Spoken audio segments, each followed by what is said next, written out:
Okay, I'll be continuing reading Alice in Wonderland. And just prior to that, though, yesterday, I was mispronouncing the word croquet as croquette. But I'm only human. Okay, let's continue. Chapter 9: The Mock Turtle's Story. "You can't think how glad I am to see you again, you dear old thing," said the Duchess, as she tucked her arm affectionately into Alice's, and they walked off together. Alice was very glad to find her in such a pleasant temper, and thought to herself that perhaps it was only the pepper that had made her so savage when they met in the kitchen. "When I'm a duchess," she said to herself, not in a very hopeful tone though, "I won't have any pepper in my kitchen at all. Soup does very well without. Maybe it's always pepper that makes people hot-tempered," she went on, very much pleased at having found out a new kind of rule. "And vinegar that makes them sour, and chamomile that makes them bitter, and barley sugar and such things that makes children sweet-tempered. And only wish people knew that, then they wouldn't be so stingy about it, you know." She had quite forgotten the Duchess by this time, and was a little startled when she heard her voice close to her ear. "You're thinking about something, my dear, and that makes you forget to talk. I can't tell you just now what the moral of that is, but I shall remember it in a bit." "Perhaps it hasn't one," Alice ventured to remark. "Tut, tut, child," said the Duchess. "Everything's got a moral, if only you can find it." And she squeezed herself up closer to Alice's side as she spoke. Alice did not much like her keeping so close to her. First, because the Duchess was very ugly, and secondly, because she was exactly the right height to rest her chin on Alice's shoulder, and it was an uncomfortably sharp chin. However, she did not like to be rude, so she bore it as well as she could. "The game's going on rather better now," she said, by way of keeping up the conversation a little. "'Tis so," said the Duchess, "and the moral of that is, oh, 'tis love, that makes the world go round." "Somebody said," Alice whispered, "that it's done by everybody minding their own business." "Ah, well, it means much the same thing," said the Duchess, digging her sharp little chin into Alice's shoulder as she added, "and the moral of that is, take care of the sense, and the sounds will take care of themselves." "How fond she is of finding morals in things," Alice thought to herself. "I dare say you're wondering why I don't put my arm round your waist," the Duchess said after a pause. "The reason is that I'm doubtful about the temper of your flamingo. Shall I try the experiment?" "He might bite," Alice cautiously replied, not feeling at all anxious to have the experiment tried. "Very true," said the Duchess. "Flamingos and mustard both bite, and the moral of that is, birds of a feather flock together." "Only mustard isn't a bird," Alice remarked. "Right as usual," said the Duchess. "What a clear way you have of putting things." "It's a mineral, I think," said Alice. "Of course it is," said the Duchess, who seemed ready to agree to everything that Alice said. "There's a large mustard mine near here, and the moral of that is, the more there is of mine, the less there is of yours." "Oh, I know," exclaimed Alice, who had not attended to this last remark. "It's a vegetable. It doesn't look like one, but it is." "I quite agree with you," said the Duchess, "and the moral of that is, be what you would seem to be, or, if you'd like it put more simply, never imagine yourself not to be otherwise than what it might appear to others that what you were or might have been was not otherwise than what you had been would have appeared to them to be otherwise." "I think I should understand that better," Alice said very politely. if I had it written down, but I can't quite follow it as you say it. There's nothing to what I could say if I chose, the Duchess replied in a pleased tone. Pray, don't trouble yourself to say it any longer than that, said Alice. Oh, don't talk about trouble, said the Duchess. I make you a present of everything I've said as yet. A cheap sort of present, thought Alice. I'm glad people don't give birthday presents like that, but she did not venture to say it out loud. Thinking again? The Duchess asked, with another dig of her sharp little chin. I've a right to think, said Alice sharply, for she was beginning to feel a little worried. Just about as much right, said the Duchess, as pigs have to fly, and But here, to Alice's great surprise, the Duchess's voice died away, even in the middle of her favourite word, moral, and the arm that was linked into hers began to tremble. Alice looked up, and there stood the Queen in front of them, with her arms folded, frowning like a thunderstorm. A fine day, your Majesty, the Duchess began in a low, weak voice. Now I give you a fair warning, shouted the Queen, stamping on the ground as she spoke. Either you or your head must be off, and that in about half no time. Take your choice. The Duchess took her choice and was gone in a moment. Let's go on with the game, the Queen said to Alice, and Alice was too much frightened to say a word, but slowly followed her back to the croquet ground. The other guests had taken advantage of the Queen's absence, and were resting in the shade. However, the moment they saw her, they hurried back to the game, the Queen merely remarking that a moment's delay would cost them their lives. All the time they were playing, the Queen never left off quarrelling with the other players, and shouting, "Off with their head! Off with her head!" Those whom she sentenced were taken into custody by soldiers, who, of course, had to leave off being archers to do this, so that by the end of half an hour or so, there were no archers left, and all the players except the King, the Queen, and Alice were in custody and under sentence of execution. Then the Queen left off quite out of breath, and said to Alice, "Have you seen the Mock Turtle yet?" "No," said Alice. "I don't even know what a Mock Turtle is." "It's the thing Mock Turtle soup is made from," said the Queen. "I never saw one or heard of one," said Alice. Come on then," said the Queen, and he shall tell you his history. As they walked off together, Alice heard the King say in a low voice to the company generally, "You are all pardoned. Come, that's a good thing," she said to herself, for she had felt quite unhappy at the number of executions the Queen had ordered. They very soon came upon a griffin, lying fast asleep in the sun. "Up, lazy thing," said the Queen, "and take this young lady to see the Mock Turtle, and to hear his history. I must go back and see after some executions I have ordered," and she walked off, leaving Alice alone with the griffin. Alice did not quite like the look of the creature, but on the whole she thought it would be quite as safe to stay with it as to go after that savage Queen, so she waited. The griffin sat up and rubbed its eyes, then it watched the Queen till she was out of sight, then it chuckled.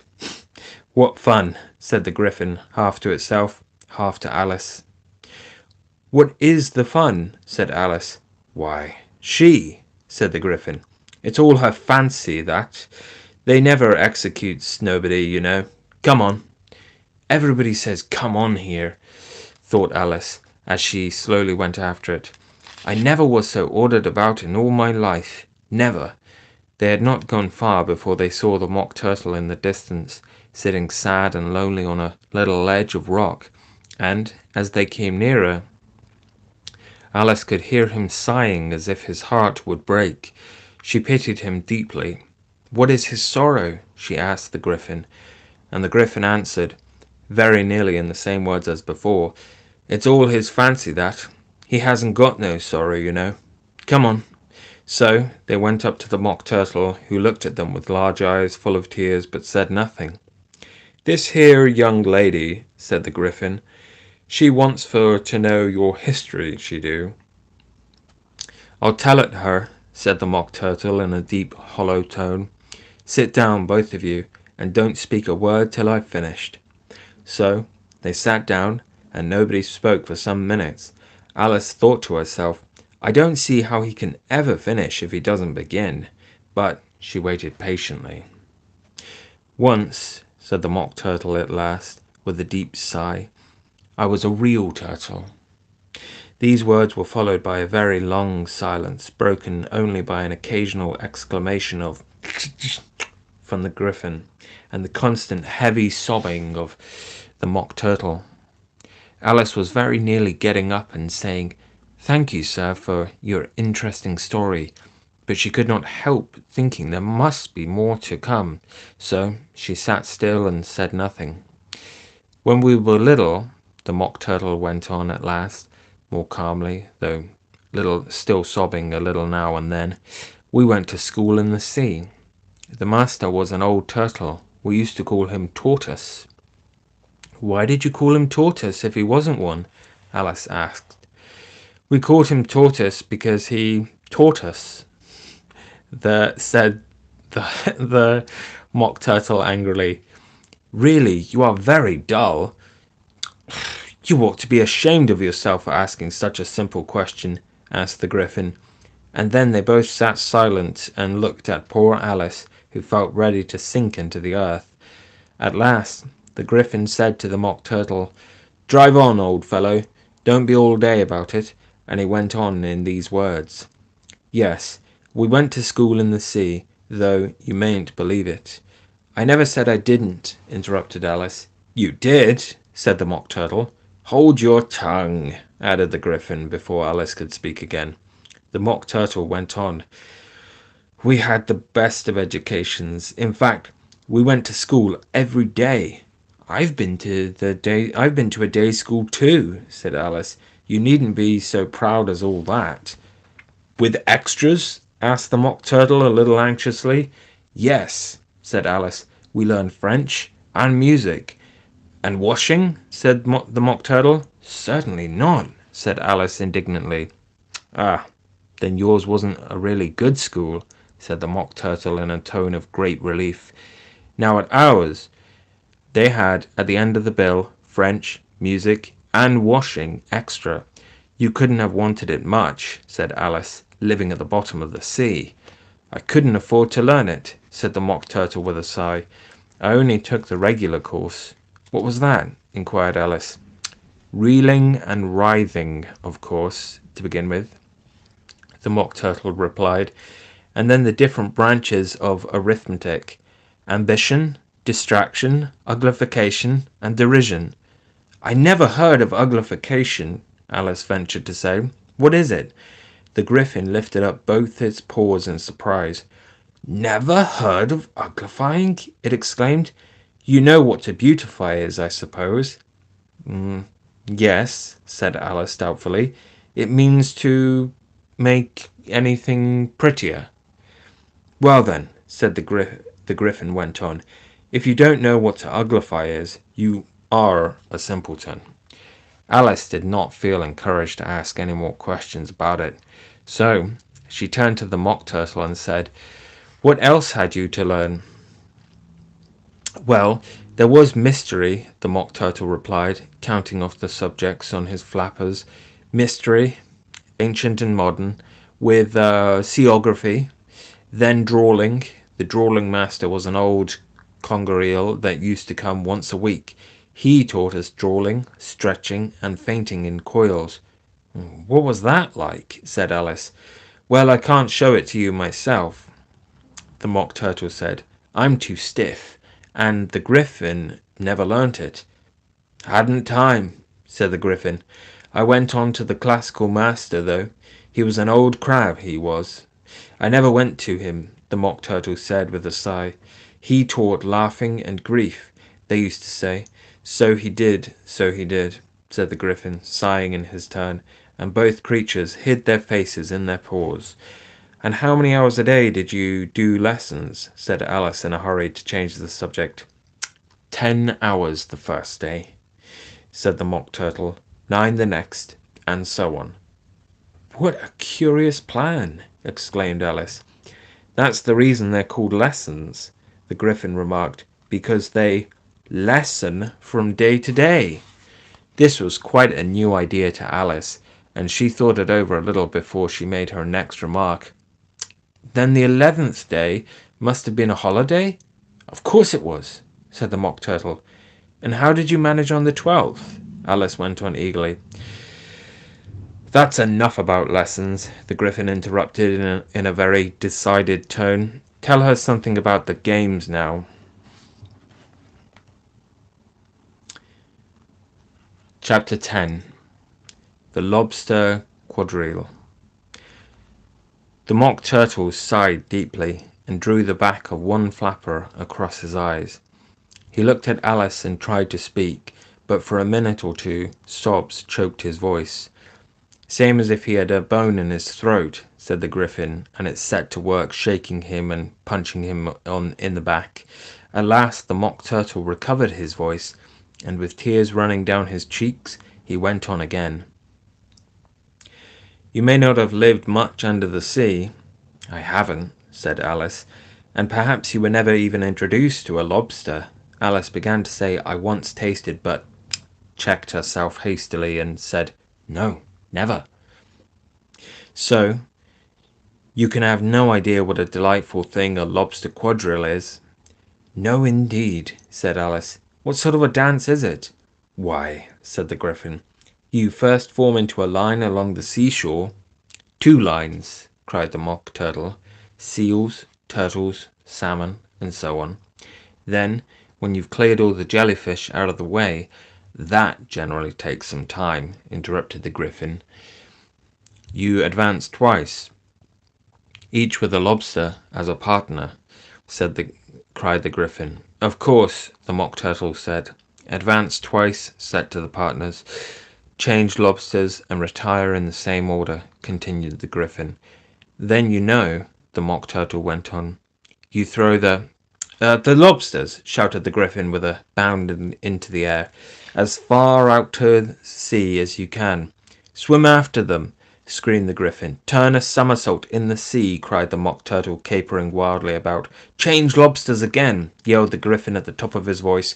"Back to land again, and—" "That's all the first figure," said the Mock Turtle, suddenly dropping his voice, and the two creatures, who had been jumping about like mad things all this time, sat down again very sadly and quietly, and looked at Alice. "It must be a very pretty dance," said Alice timidly. "Would you like to see a little of it?" said the Mock Turtle. "Very much indeed," said Alice. "Come, let's try the first figure," said the Mock Turtle to the Gryphon. "We can do it without lobsters, you know. Which shall sing?" "Oh, you sing," said the Gryphon. "I've forgotten the words." So they began solemnly dancing round and round Alice, every now and then treading on her toes when they passed too close, and waving their forepaws to mark the time, while the Mock Turtle sang this, very slowly and sadly. "Will you walk a little faster?" said a whiting to a snail. "There's a porpoise close behind us, and he's treading on my tail. See how eagerly the lobsters and the turtles all advance. They are waiting on the shingle. Will you come and join the dance? Will you, won't you? Will you, won't you? Will you join the dance? Will you, won't you? Will you, won't you? Won't you join the dance? You can really have no notion how delightful it will be when they take us up and throw us with the lobsters out to sea." But the snail replied, "Too far, and gave a look askance. Said he thanked the whiting kindly, but he would not join the dance. Would not, could not, would not, could not join the dance. Would not, could not, could not join the dance. "What matters it, how far we go?" his scaly friend replied. "There is another shore, you know, upon the other side." The further off from England, the nearer it is to France. Then turn not pale, beloved snail, but come and join the dance. Will you, won't you? Will you, won't you? Will you join the dance? Will you, won't you? Will you, won't you? Won't you join the dance? Thank you. It's a very interesting dance to watch, said Alice, feeling very glad that it was over at last. And I do so like that curious song about the Whiting. Oh, as to the Whiting, said the Mock Turtle, you've seen them, of course. Yes, said Alice. I've often seen them at She checked herself hastily. I don't know where Din may be, said the Mock. She was going to say dinner, said the Mock Turtle, but if you've seen them so often, of course you know what they're like. I believe so, Alice replied thoughtfully. They have their tails in their mouths, and they are all over crumbs. You're wrong about the crumbs, said the Mock Turtle. Crumbs would all wash off in the sea, but they have their tails in their mouths, and the reason is, here. The Mock Turtle yawned and shut his eyes. Tell her about the reason and all that, he said to the Griffin. The reason is, said the Griffin, that they would go with the lobsters to the dance. So they got thrown out to sea. So they had to fall a long way. So they got their tails fast in their mouths. So they couldn't get them out again. That's all. Thank you, said Alice. It's very interesting. I never knew so much about a Whiting before. I can tell you more than that if you like, said the Griffin. Do you know why it's called a Whiting? I never thought about it, said Alice. Why? It does the boots and shoes, said the Griffin replied very solemnly. Alice was thoroughly puzzled. Does the boots and shoes? She repeated in a wondering tone. Why, what are your shoes done with? Said the Griffin. I mean, what makes them so shiny? Alice looked down at them and considered a little before she gave her answer. They're done with blacking, I believe. Okay, so I just learned that it's definitely pronounced whiting, not witting. Okay. Boots and shoes under the sea, the Griffin went on in a deep voice, are done with whiting. Now you know. And what are they made of? Alice asked in a tone of great curiosity. Soles and eels, of course, the Griffin replied, rather impatiently. Any shrimp could have told you that. If I'd been the whiting, said Alice, whose thoughts were still running on the song, I'd have said to the porpoise, keep back, please. We don't want you with us. They were obliged to have him with them, the Mock Turtle said.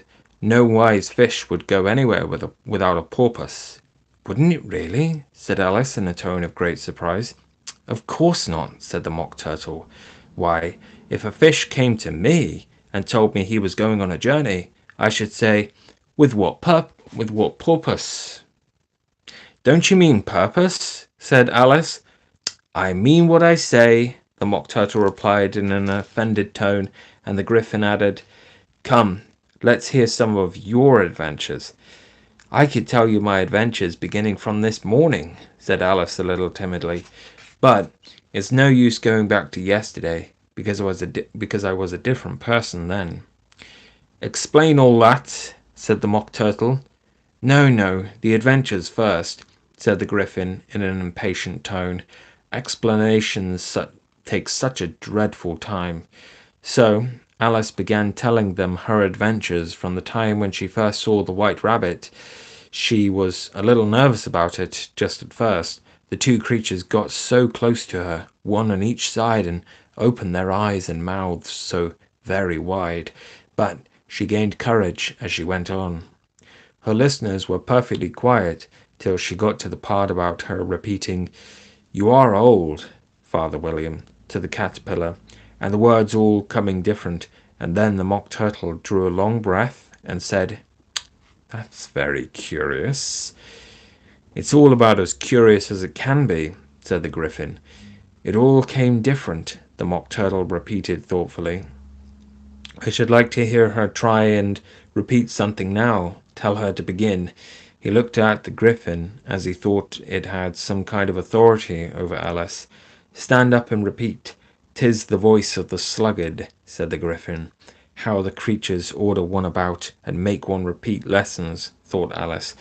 I might as well be at school at once. However, she got up and began to repeat it, but her head was so full of the lobster quadrille that she hardly knew what she was saying, and the words came very queer indeed. "'Tis the voice of the lobster," I heard him declare. "You have baked me too brown, I must sugar my hair." As a duck with its eyelids, so he with his nose trims his belt and his buttons, and turns out his toes. When the sands are all dry, he is gay as a lark, and will talk in contemptuous tones of the shark. But when the tide rises and sharks are around, his voice has a timid and tremulous sound. "That's different from what I used to say when I was a child," said the griffin. "Well, I never heard it before," said the Mock Turtle, "but it sounds uncommon nonsense." Alice said nothing. She had sat down with her face in her hands, wondering if anything would ever happen in a natural way again. "I should like to have it explained," said the Mock Turtle. "She can't explain it," said the griffin hastily. "Go on with the next verse."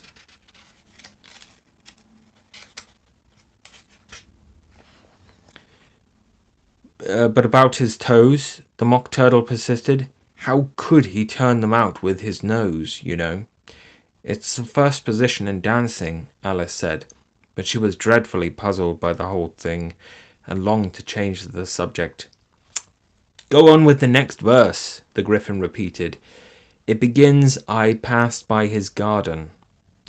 Alice did not dare to disobey, though she felt sure it would all come wrong, and she went on in a trembling voice. "I passed by his garden, and marked with one eye how the owl and the panther were sharing a pie. The panther took pie crust and gravy and meat, while the owl had the dish as its share of the treat. When the pie was all finished, the owl, as a boon, was kindly permitted to pocket the spoon, while the panther received knife and fork with a growl, and concluded the banquet by—" "What is the use of repeating all that stuff?" the Mock Turtle interrupted, "if you don't explain it as you go on. It's by far the most confusing thing I have ever heard." "Yes, I think you'd better leave off," said the griffin, and Alice was only too glad to do so. "Shall we try another figure of the lobster quadrille?" the griffin went on. "Or would you like the Mock Turtle to sing you another song?" "Oh, a song, please, if the Mock Turtle would be so kind," Alice replied. So, eagerly, that the griffin said, in a rather offended tone, "No accounting for tastes? Sing her turtle soup, will you, old fellow?" The Mock Turtle sighed deeply, and began in a voice, sometimes choked with sobs, to sing this: "Beautiful soup, so rich and green, waiting in a hot tureen. Who for such dainties would not stoop? Soup of the evening, beautiful soup. Soup of the evening, beautiful soup. Beautiful soup, beautiful soup. Soup of the evening, beautiful, beautiful soup. Beautiful soup. Who cares for fish, game, or any other dish? Who would not give all else for two? Pennyworth only of beautiful soup. Pennyworth only of beautiful soup. Beautiful soup, beautiful soup. Soup of the evening, beautiful soup. Beautiful, beautiful soup." "Chorus again," cried the griffin, and the Mock Turtle had just begun to repeat it when a cry of "the trial's beginning" was heard in the distance. "Come on," cried the griffin, and taking Alice by hand, it hurried off without waiting for the end of the song.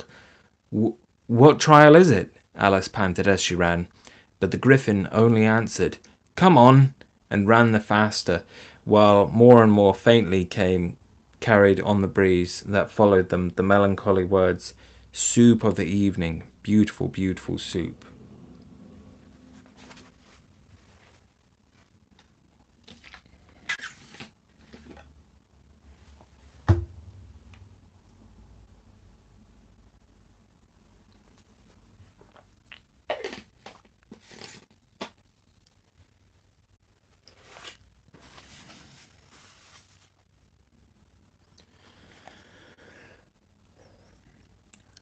Chapter 11. Who Stole the Tarts? The King and Queen of Hearts were seated on their throne when they arrived, with a great crowd assembled about them, all sorts of little birds and beasts, as well as the whole pack of cards. The knave was standing before them in chains, with a soldier on each side to guard him, and near the king was the White Rabbit, with a trumpet in one hand and a scroll of parchment in the other. In the very middle of the court was a table, with a large dish of tarts upon it. They looked so good that it made Alice quite hungry to look at them. I wish they'd get their trial done, she thought, and hand round the refreshments. But there seemed to be no chance of this, so she began looking at everything about her to pass away the time.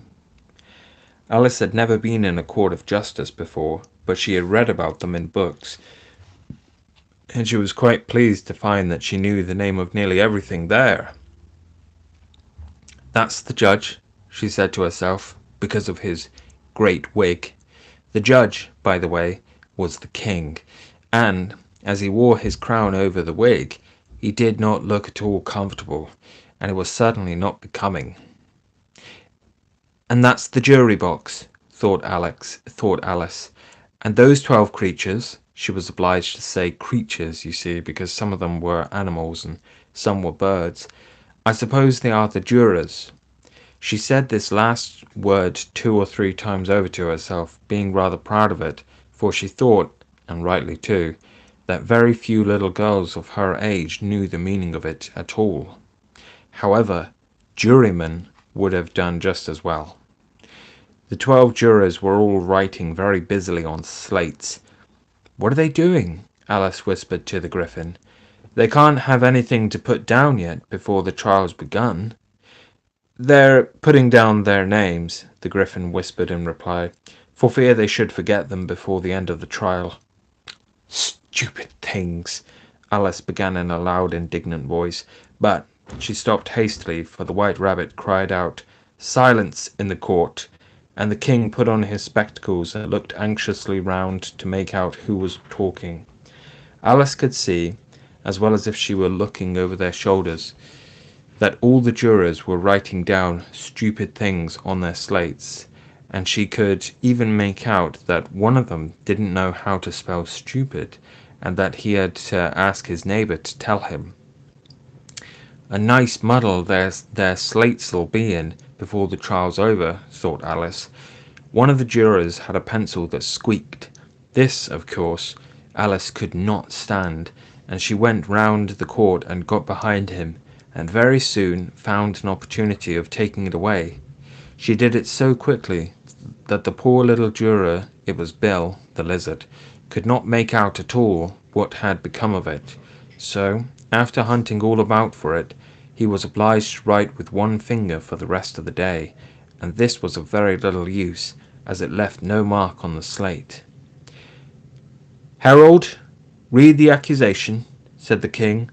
On this, the White Rabbit blew 3 blasts on the trumpet, and then unrolled the parchment scroll and read as follows: "The Queen of Hearts, she made some tarts, all on a summer day. The Knave of Hearts, he stole those tarts, and took them quite away." "Consider your verdict," the king said to the jury. "Not yet, not yet," the rabbit hastily interrupted. "There's a great deal to come before that." "Oh, call the first witness," said the king, and the White Rabbit blew 3 blasts on the trumpet, and called out, "First witness!" The first witness was the Hatter. He came in with a teacup in one hand and a piece of bread and butter in the other. "I beg your pardon, your Majesty," he began, "for bringing these in, but I hadn't quite finished my tea when I was sent for." "You ought to have finished," said the king. "When did you begin?" The Hatter looked at the March Hare, who had followed him into the court, arm in arm with the Dormouse. 14th of March, I think it was," he said. 15th, said the March Hare. 16th, said the Dormouse. "Write that down," the king said to the jury, and the jury eagerly wrote down all 3 dates on their slates, and then added them up and reduced the answer to shillings and pence. "Take off your hat," the king said to the Hatter. "It isn't mine," said the Hatter. "Stolen!" the king exclaimed, turning to the jury, who instantly made a memorandum of the fact. "I keep them to sell," the Hatter added as an explanation. "I have none of my own. I'm a Hatter." Here the queen put on her spectacles and began staring at the Hatter, who turned pale and fidgeted. "Give your evidence," said the king, "and don't be nervous, or I'll have you executed on the spot." This did not seem to encourage the witness at all. He kept shifting from one foot to the other, looking uneasily at the queen, and, in his confusion, he bit a large piece out of his teacup instead of the bread and butter. Just at this moment, Alice felt a very curious sensation, which puzzled her a good deal until she made out what it was.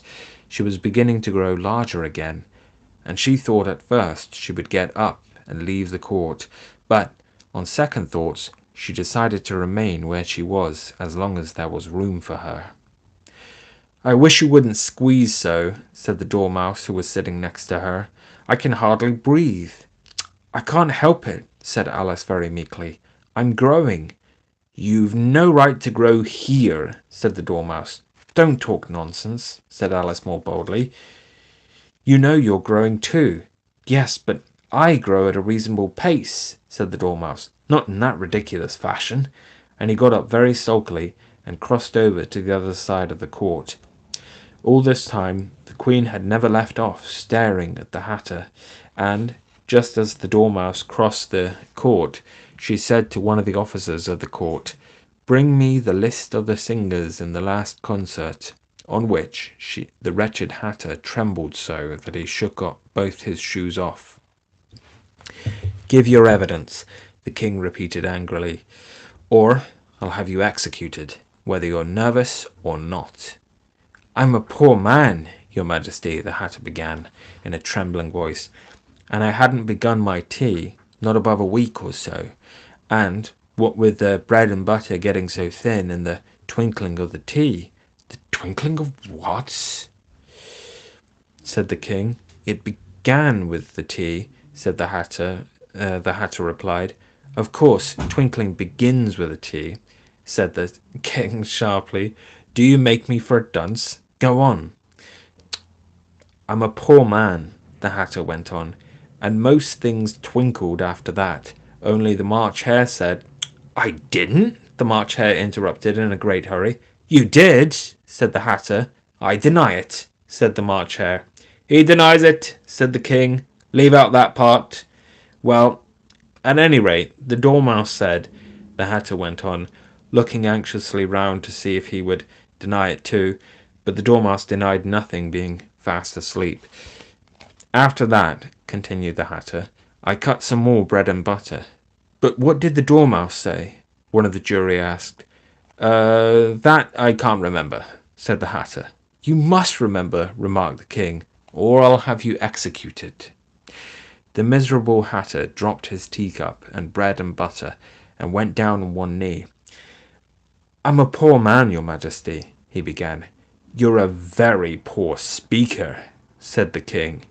Here one of the guinea pigs cheered, and was immediately suppressed by the officers of the court.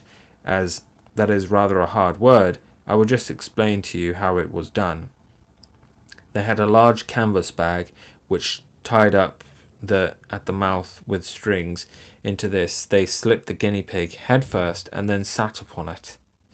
"I'm glad I've seen that done," thought Alice.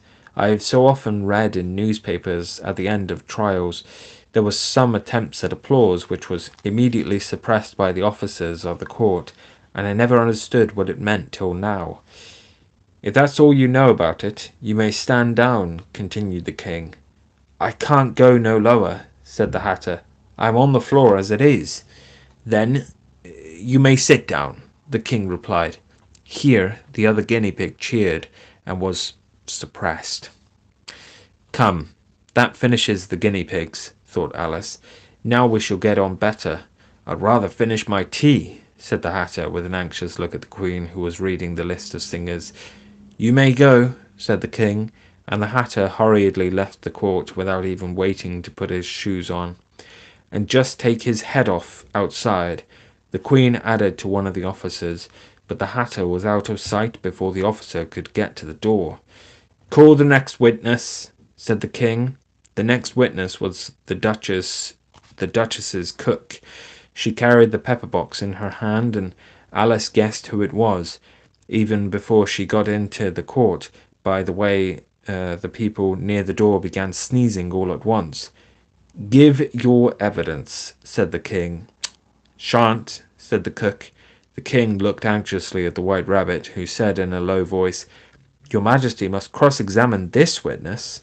Well, if I must, I must, the king said with a melancholy air, and, after folding his arms and frowning at the cook till his eyes were nearly out of sight, he said in a deep voice, What are tarts made of? Pepper, mostly, said the cook. Treacle, said a sleepy voice behind her. Collar that dormouse, the Queen shrieked out. Behead that dormouse. Turn that dormouse out of court. Suppress him. Pinch him. Off with his whiskers. For some minutes the whole court was in confusion, getting the dormouse turned out, and by the time they had settled down again, the cook had disappeared. Never mind, said the king, with an air of great relief. Call the next witness. And he added in an undertone to the Queen, Really, my dear, you must cross-examine the next witness. It quite makes my forehead ache. Alice watched the White Rabbit as he fumbled over the list, feeling very curious to see what the next witness would be like, for they haven't got much evidence yet, she said to herself. Imagine her surprise when the White Rabbit read out at the top of his shrill little voice the name Alice.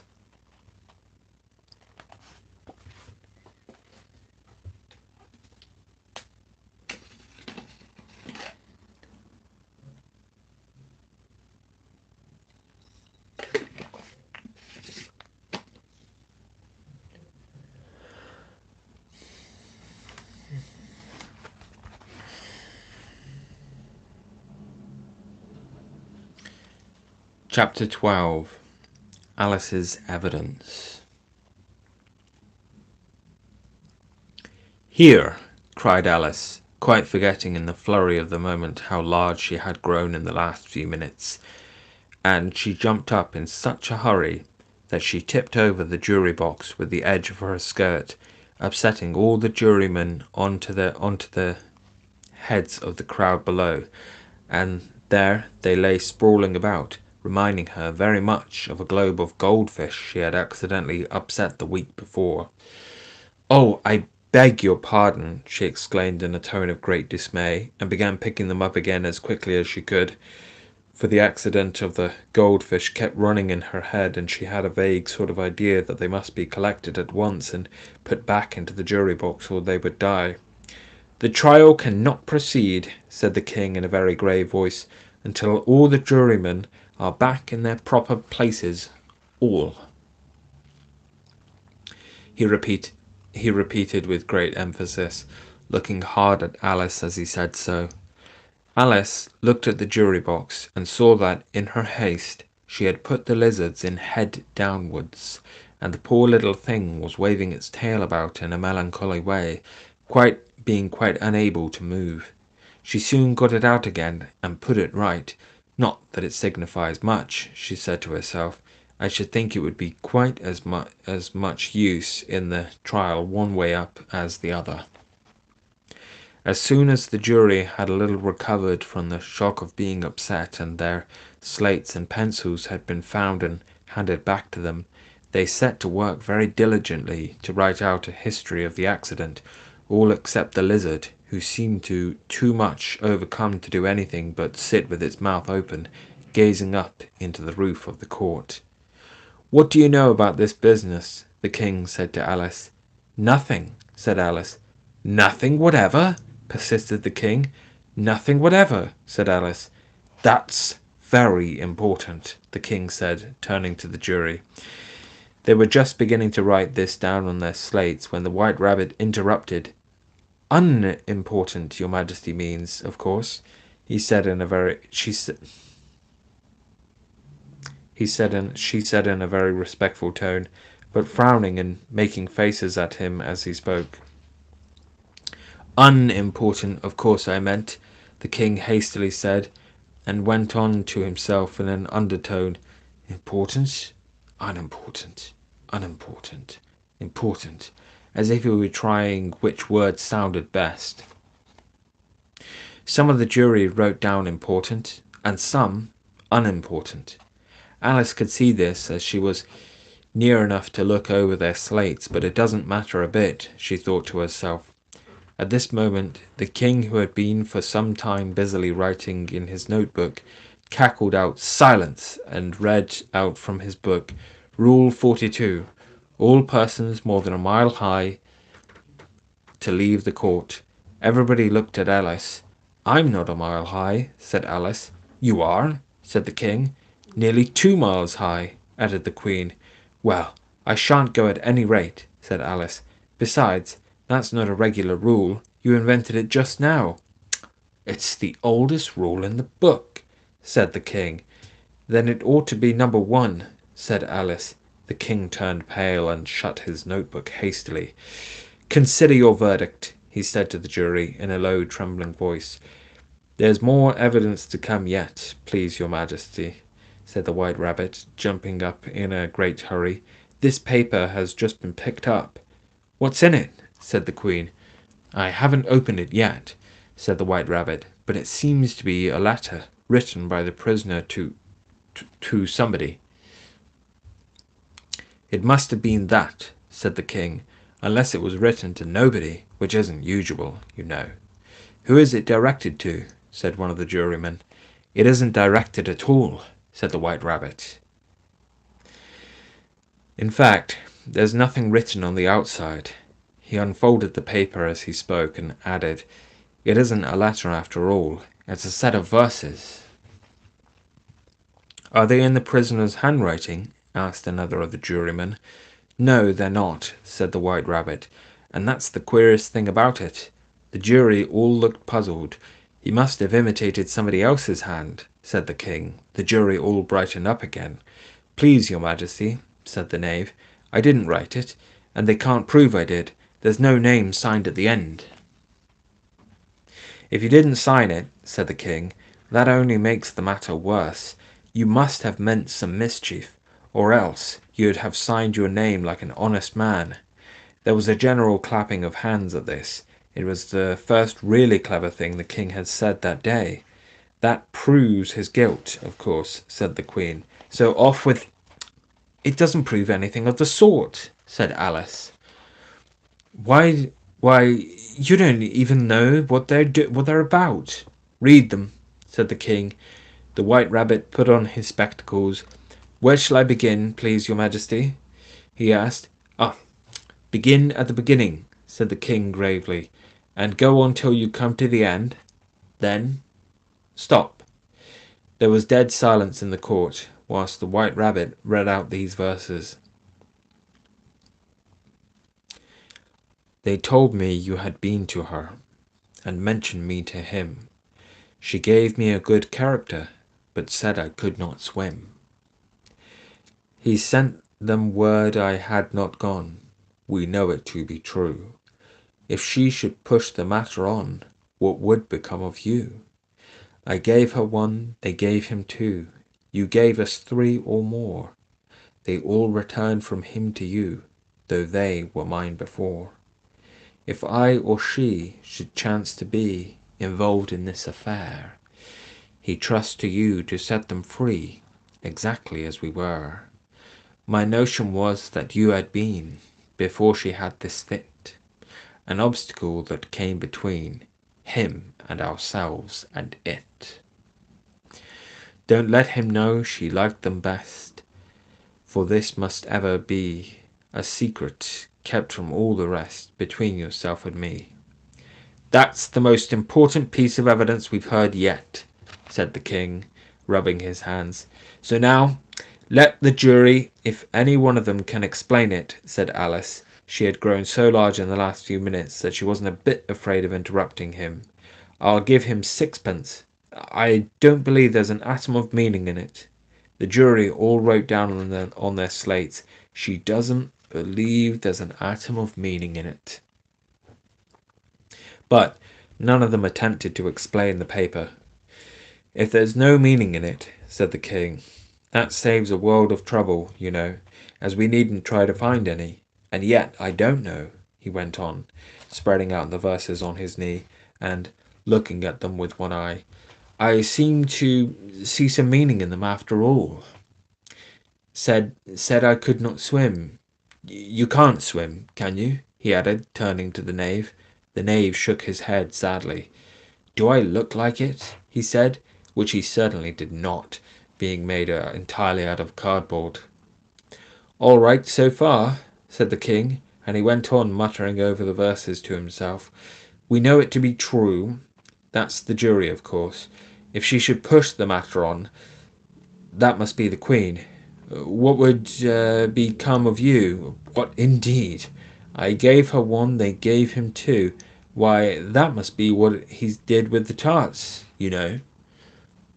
But it goes on, they all returned from him to you, said Alice. Why, there they are, said the king triumphantly, pointing to the tarts on the table. Nothing can be clearer than that. Then again, before she had this fit, you never had fits, my dear, I think, he said to the queen. Never, said the queen, furiously, throwing an inkstand at the lizard as she spoke. The unfortunate little Bill had left off writing on his slate with one finger as he found it made no mark, but he now hastily began again, using the ink that was trickling down his face, as long as it lasted. Then the words don't fit you, said the king, looking round the court with a smile. There was a dead silence. It's a pun, the king added in an angry tone, and everybody laughed. Let the jury consider their verdict, the king said, for about the 20th time that day. No, no, said the queen. Sentence first, verdict afterwards.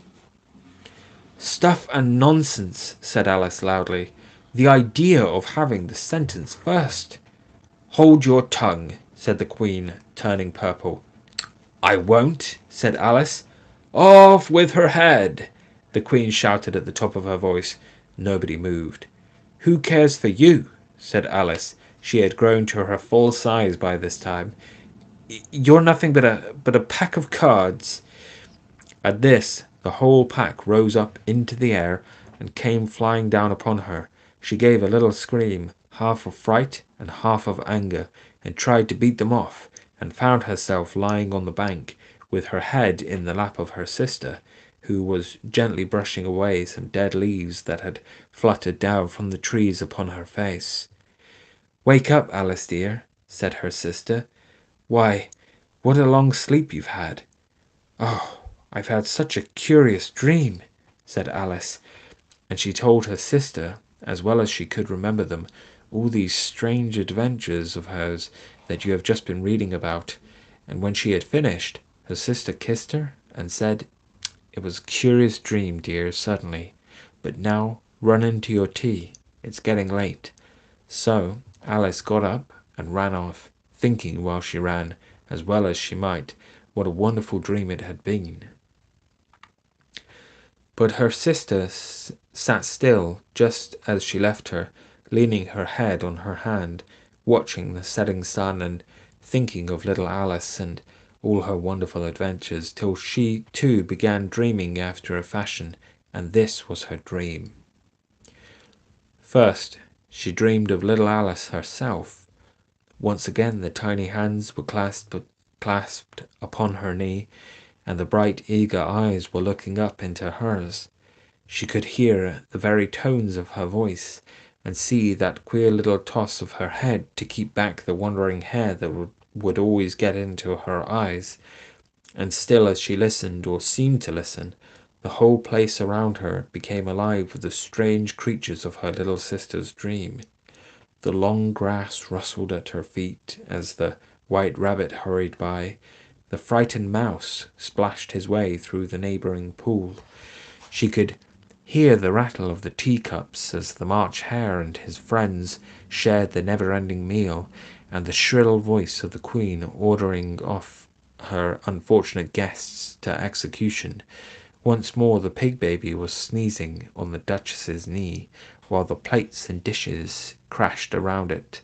Once more the shriek of the griffin, the squeaking of the lizard's slate pencils, and the choking of the suppressed guinea pigs filled the air, mixed up with the distant sobs of the miserable mock turtle. So she sat on, with closed eyes, and half believed herself in Wonderland, though she knew she had to but open them again, and all would change to dull reality. The grass would be only rustling in the wind, and the pool rippling to the waving of the reeds.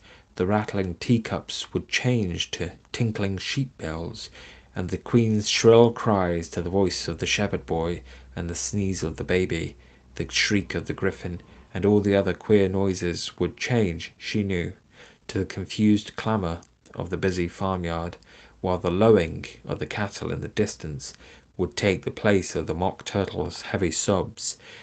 Lastly, she pictured to herself how this same little sister of hers would, in the aftertime, be herself a grown woman, and how she would keep, through all her riper years, the simple and loving heart of her childhood, and how she would gather about her other children and make their eyes bright and eager with many a strange tale, perhaps even with the dream of Wonderland of long ago, and how she would feel with all their simple sorrows and find a pleasure in all their simple joys, remembering her own child life and the happy summer days.